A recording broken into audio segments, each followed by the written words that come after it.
M4 TV news కి స్వాగతం. నేటి ముఖ్యాంశాలు. నమస్కారం. M4 టీవీ న్యూస్ కి స్వాగతం.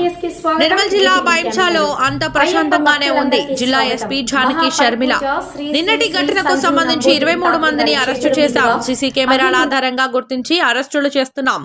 ఉద్రిక్తతలకు దారితీసే ఘటనలకు ఎవరు పాల్పడ్డా ఉపేక్షించేది లేదు. పట్టణంలో పోలీసులు పెట్రోలింగ్ నిర్వహిస్తున్నారు.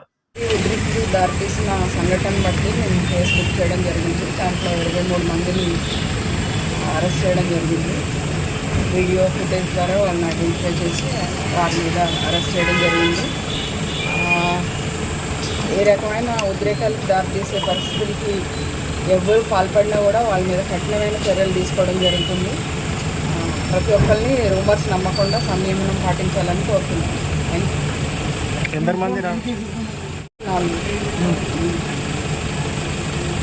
Model code of conduct violation కూడా అయింది. అది కూడా సెక్షన్స్ రకరకాల సెక్షన్స్ డిఫరెంట్ కేసెస్ ఉన్నాయి కదా, డిఫరెంట్ సెక్షన్స్ పెట్టడం జరిగింది. కాకపోతే అందరికీ విజ్ఞప్తి చేసేది ఒకటే, ఎట్లాంటి రూమర్స్ కూడా నమ్మకుండా బైంసా ఇస్ సేఫ్. ఎక్కడ ఏం రకమైన గొడవలు జరగడం లేదు. ఏ రకమైన గొడవలు జరిగినా కూడా దానికి ఆస్కారం లేకుండా మేము పెట్రోలింగ్ ఇవన్నీ అరేంజ్ చేయడం జరిగింది. సో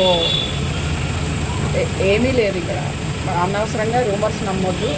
అండ్ ఏ రకమైన సమాజంలో ఉద్రిక్తులను రెచ్చగొట్టేలాగా ఎవరైనా మాట్లాడినా, ఎవరైనా బిహేవ్ చేసినా వారి మీద కఠినమైన చర్యలు తీసుకొని కేసులు పెట్టడం జరుగుతుంది, అరెస్ట్ చేయడం జరుగుతుంది.